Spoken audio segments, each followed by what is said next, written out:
တခါတလေကြာရင်ကိုကမှန်ကန်တဲ့ဆုံးဖြတ်ချက်ကိုချခဲ့ပေမဲ့လည်းမထင်မှတ်ထားတဲ့ဒုက္ခတွေနဲ့ရင်ဆိုင်ရတတ်ပါတယ်ဒီနေ့ဇလန်လေးတွေကလူငယ်ကတော့ပါတီပွဲတစ်ခုကအပြန်မှာမူးနေတဲ့အတွက်ကားမမောင်းတော့ပဲကားနောက်ခန်းမှာဝင်အိပ်ဖို့ဆုံးဖြတ်ခဲ့ပါတယ်ဒါဟာတကယ်ကိုတာဝန်သိတဲ့ဆုံးဖြတ်ချက်တစ်ခုပါဒါပေမဲ့အဲ့ဒီဆုံးဖြတ်ချက်ကပဲသူ့ကိုအကြီးအကျယ်ဒုက္ခပေးတော့မယ်လို့သူမထင်ထားခဲ့ပါဘူး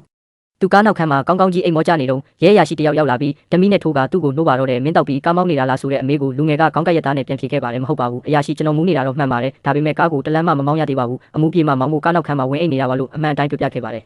ဒါပေမဲ့ဒီရဲရရှိကတော့လက်မခံခဲ့ပါဘူးကားထဲမှာအမှုလွန်နေပြီးကားမောင်းဖို့ကြံရွယ်တာဟာလည်းပြစ်မှုပဲဆိုပြီးကားပေါ်ကဆင်းဖို့အမိန့်ပေးပါတော့တယ်လူငယ်ကစိတ်ပြက်လက်ပြက်နဲ့သူ့အိတ်ကက်ထဲကကားတော့ကိုထုတ်ပြပြီးကားတော့ဟာဆက်နိုးတဲ့နေရာမှာတော့ရှိမနေကြောင်းသူ့မှာမောင်းဖို့ရည်ရွယ်ချက်မရှိကြောင်းရှင်းပြပေးမယ်လေရဲကတော့နားမထောင်ပဲတနက်ပါထုတ်ပြီးချိန်လိုက်ပါတော့တယ်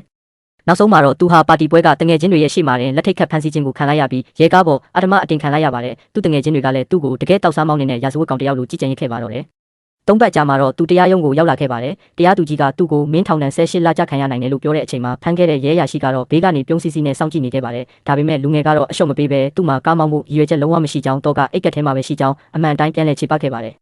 ဒီနေရာမှာပဲဇလန်ကအကြီးကျယ်ပြောင်းလဲသွားပါတယ်တရားသူကြီးကအနီးနားက ring doorbell အရှိလူခေါ်ခေါင်းလောင်းကင်မရာကရိုက်ကူးထားတဲ့ဗီဒီယိုမှတ်တမ်းကိုပြန်ကြည့်လိုက်တဲ့အခါမှာတော့ရဲရရှိကလူငယ်အပေါ်မတရားဖိနှိပ်ခဲ့တာကိုအတိုင်းသားမြင်လိုက်ရပါတော့တယ်